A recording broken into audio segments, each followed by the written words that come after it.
Toni Kroos is widely regarded as one of the greatest midfielders to ever play the game, a complete footballer. His exceptional vision, flawless passing, and tactical intelligence have put him at the top of football for over a decade.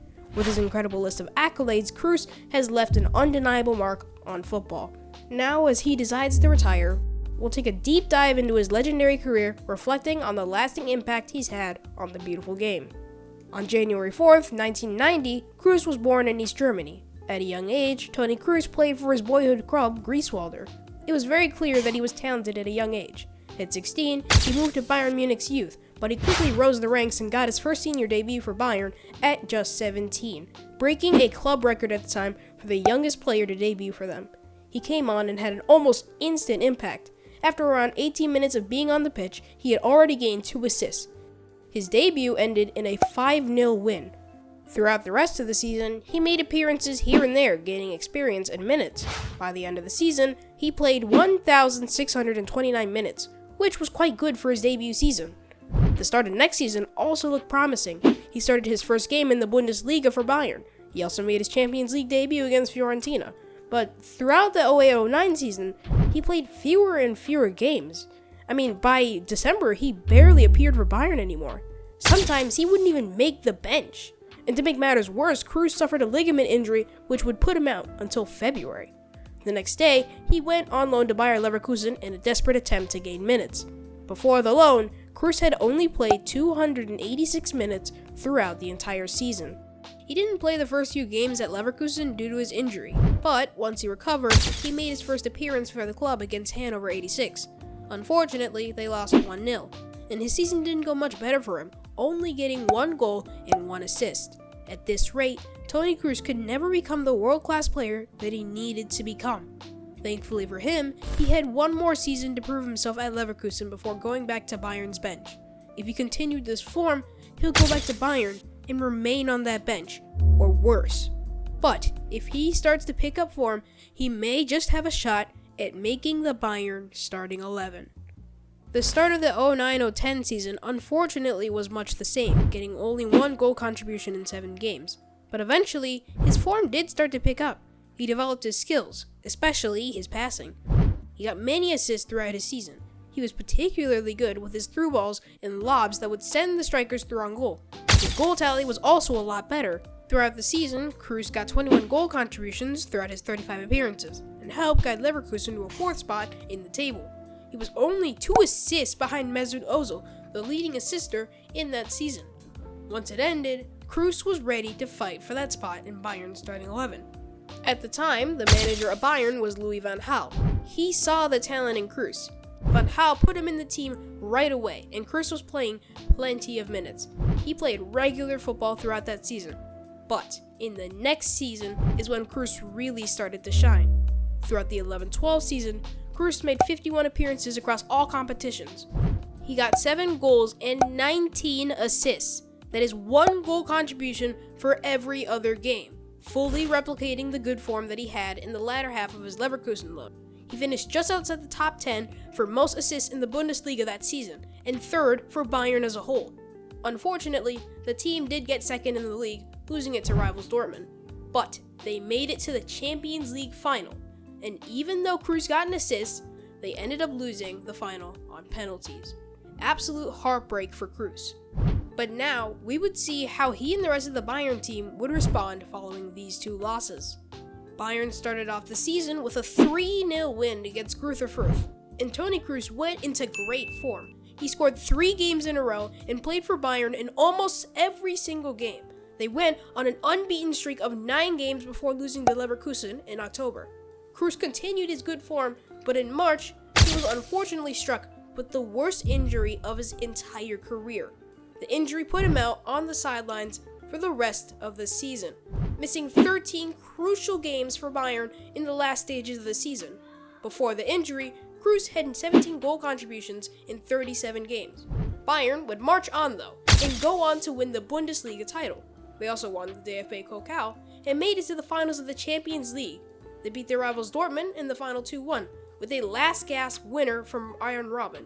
This completed a historic treble for Bayern. And although Toni Kroos wasn't there to close it out, he made a big contribution in the games that he did play. After gaining full fitness, the team would start the 13-14 season. Kroos once again had a decent season individually, getting 13 goal contributions. Bayern once again won the title. Kroos had a decent season with Bayern. This got him a call-up for the 2014 World Cup in Brazil. He started off great in a 4-0 win against Portugal, getting 2 assists. From here, Kroos would start to make World Cup history. With impact on it, it's gone through! Germany score! It's exactly what Brazil looking good for the final on Sunday. They make it another one here! It's 3-0! It's a run for the Germans. The game may be won and lost inside 20. Might get worse. This is from far. This is quite astonishing. It's all over now. It really is all over for Brazil. He scored twice and assisted once in the infamous 7-1 thrashing of Brazil. For his performance, he picked up a Man of the Match award as a midfielder in a semi-finals of a World Cup at only 23 years of age.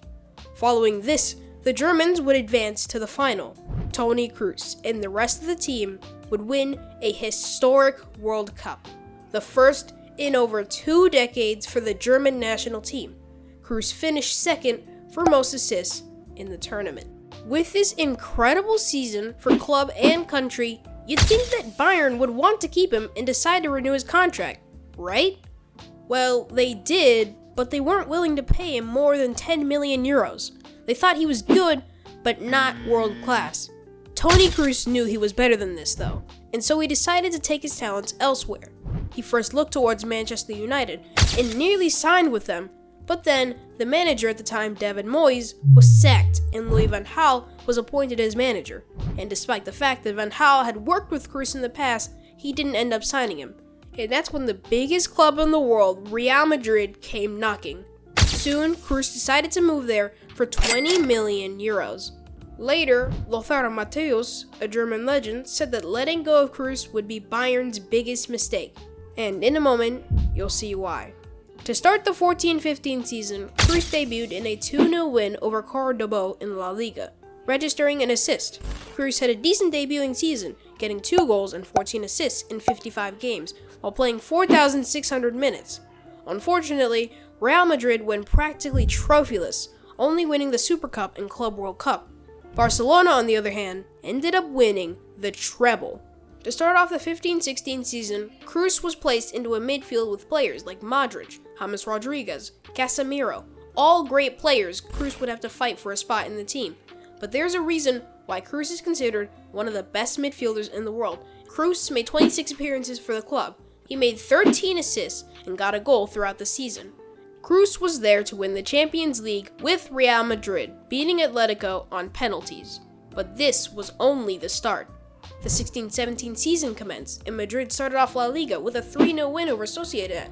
And at this point, there were 3 midfielders that the club relied on: Casemiro, Modric, and Toni Kroos. The trio would go on to start dominating Europe. Now, while they weren't as flashy as players like Ronaldo or Gareth Bale, they ended up getting 26 assists between the 3. Toni Kroos ended up contributing the majority, getting 16 assists.